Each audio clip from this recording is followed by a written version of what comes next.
Hello mga comics, sa video na to ngayon, unboxing siya, no? At share na rin ang haul.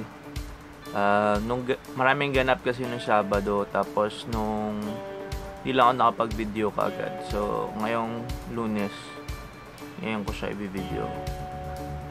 Nung Sabado may dumating na package, no? So alam niyo naman tuwing Tuesday nag-upload ako ng mga basketball videos, diba? Tapos pag nagba-basketball ka, dapat tama yung sapatos mo. So isa sa mga kinukolekta kong sapatos ng player ng Trailblazers or Portland Trailblazers na si Damian Lillard. Bakit ko siya kinukolekta? Isa siya sa mga mura kumbaga mura ng mga signature line, tapos sobrang maganda naman yung performance niya. Gusto ko din yung cushioning niya. Kaya kunyari may alam tayo sa sa mga sapatos. So gusto ko yung cushioning niya, malambot, tapos maganda yung impact protection. Isa siya sa mga magagandang models ng Adidas. Kung matatanong nyo bakit mas prefer ko siya kasi sa Boost, na masyado ako nalalambutan sa Boost, doon masarap siyang panlakad ganyan. So yung sapatos na natanggap ko di Saturday, kararating lang, bagong labas lang, at matagal ko na rin hinintay. Yan, nakasil pa yan. Bubuksan natin ngayon. So tanggalin natin yung shrink wrap.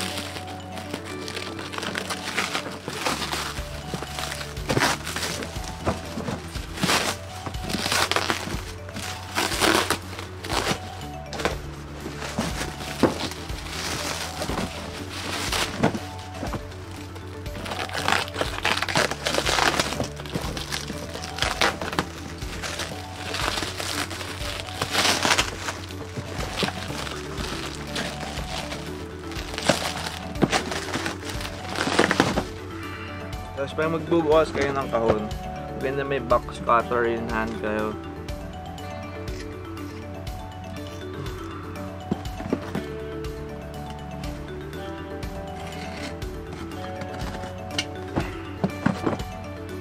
Sides.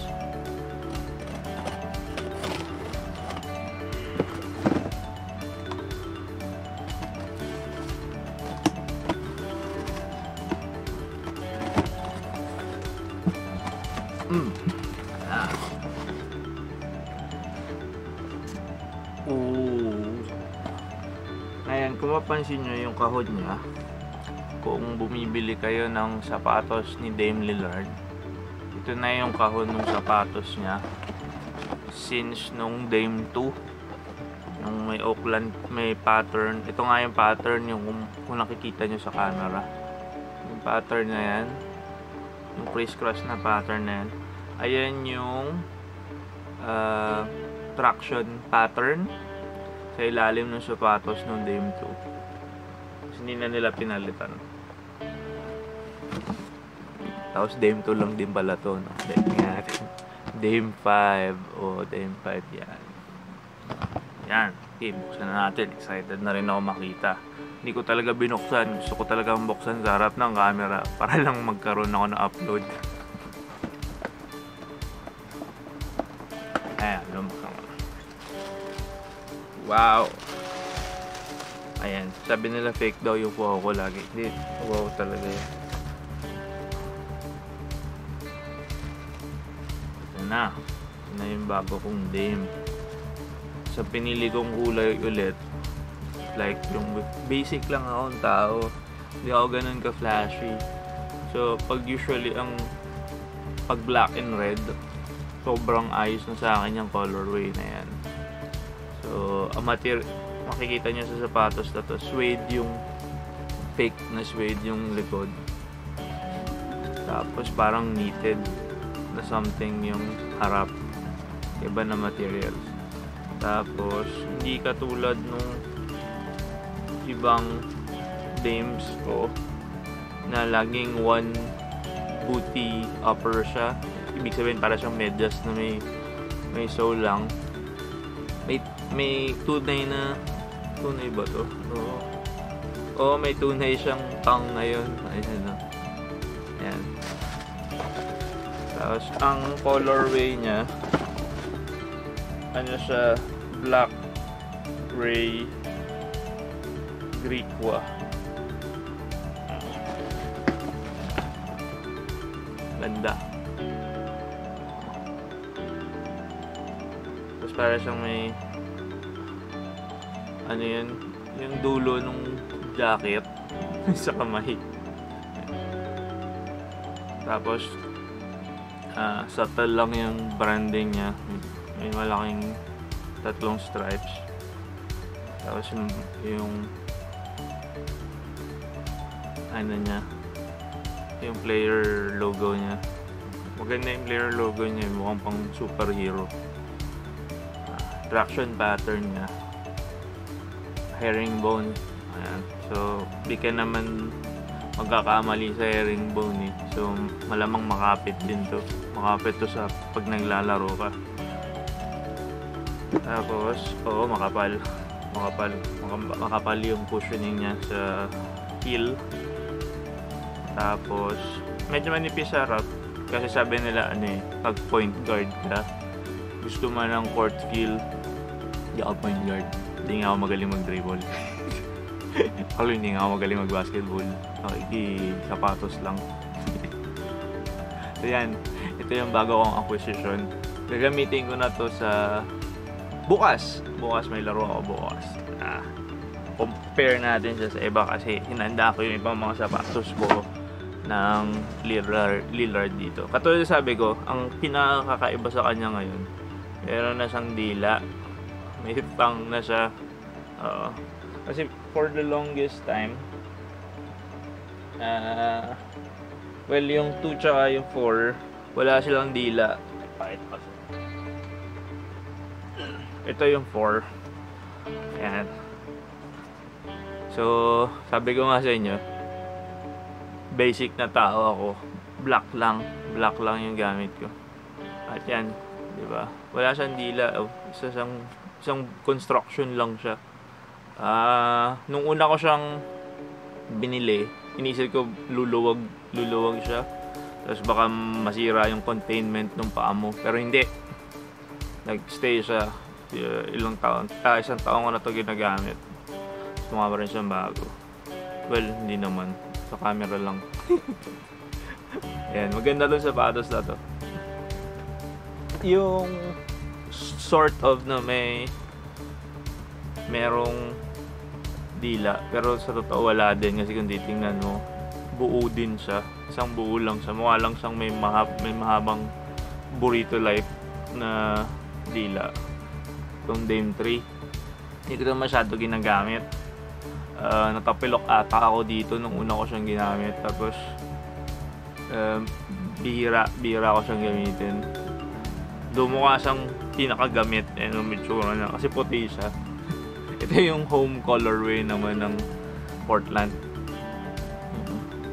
Okay. Maganda siyang tingnan, though marami rin atang may ayaw dito. Tapos ito yung nagsimula ng collection ko. Wala ako ng Dame1, hindi ko kasi nagustuhan yung itsura. Tapos nung tinry out ko dati, sobrang clunky niya, mabigat, parang 90s na shoe. Pero yung Dame2, sobrang na-in-love ako dito. Kasi kahit hindi sa basketball, kahit yung panglakad-lakad lang, gamit ko to. Sobrang laspag nga nito eh. Ito yung actually ngayon, pwede mo pa rin panlaro ito eh. Tapos kami yung traction pattern niya. So, ito sinabi ko, yun yung nandun sa may kahon niya. Yan. So yan yung Dame shoes collection ko at yung unboxing na pinakabago na gagamitin ko na bukas. Segue naman tayo. Tungkol naman sa comics. Ngayon, nung Sabado din, kaya hindi ko rin siya nabuksan, sumingit ako sa isang party ng isang Comics Club Philippines, isa sa pinaka-organized na clubs dito about collecting comics. So 6th anniversary nila, tapos tinanong ko kung pwede ako umattend kasi laging masaya yun eh. Naka-attend na siguro ako nung 4th at 5th. Yeah, yung 4th at 5th sa may show, yung sa show party nila. So, naisip ko masaya ulit sigurong umattend. So, umattend ako. Tapos, kaya rin ako umattend kasi pag umattend nga doon, aside from yung good company and yung fun games and activities nila, makakakuha ka ng maraming bagay na connected sa comics. So, nung Sabado, pinalad ako na mapunta sa winning team kasi dalawang parlor games, nanalo kami. Sobrang saya nga eh. So, yung mga pinanalunan ko ng team namin ay nanalo kami ng red carpet premiere ba yun or premiere showing ng Globe for Captain Marvel sa March 6 daw. So yun, excited ako dun mapanood yun. Tapos pakita ko lang yung mga nakulimbat ko. Sa raffle, nanalo ako nito. Ayan, Dorbs, Suicide Squad, si Will Smith as Deadshot. Ito yung unang raffle na ako. Tapos dun sa games, nanalo yung team ko sa Pictionary. Tapos isa sa mga prizes is a graphic novel. So yung napunta sa akin was New Ultimates na Thor Reborn by Jeff Loeb and Frank Cho. Tapos aside from that, I got this one. Ayan o. Tapos PJ was on hand to sign this. Kung nakikita nyo sa Facebook, pinapost niya tong series niya. Ito yung ata yung nauna na pinost niya, tong Green Ranger. Ang ganda, grabe. Tapos nandun nga, si PJ was on hand. Napapirmahan ko. So signed na print to. Tapos, I haven't opened this. I don't know what this is. Either isa siya dun sa mga prizes from yung games.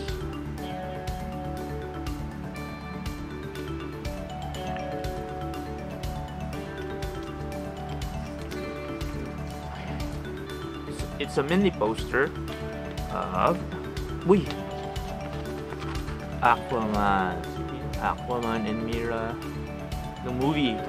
Jason Momoa. And another mini poster. Let's open it. I haven't opened it.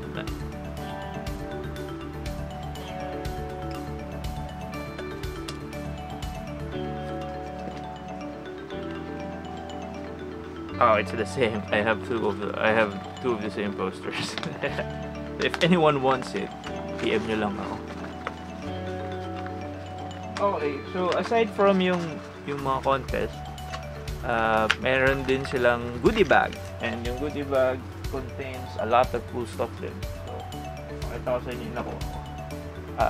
They said na meron dapat na X-Men na card, pero yung X-Men card ko got lost something or wala talaga. Anyway, isa sa makukuha mo dun sa goodie bag nila is this wonderful poster featuring Stephen Segovia artwork of the King of Atlantis, si Aquaman. Ganda. The print is 12 by 18 on cardstock and it is numbered. Sabi nga nila wag daw ibenta. Ay, di ko naman talaga ito ibenta. Lalagay ko ito sa pader ko. Gumagawa ako ng geek wall para maganda yung background ko. Makikita niyo yan sa mga susunod na videos. And also I got a couple of singles na comics. Daredevil Annual 1.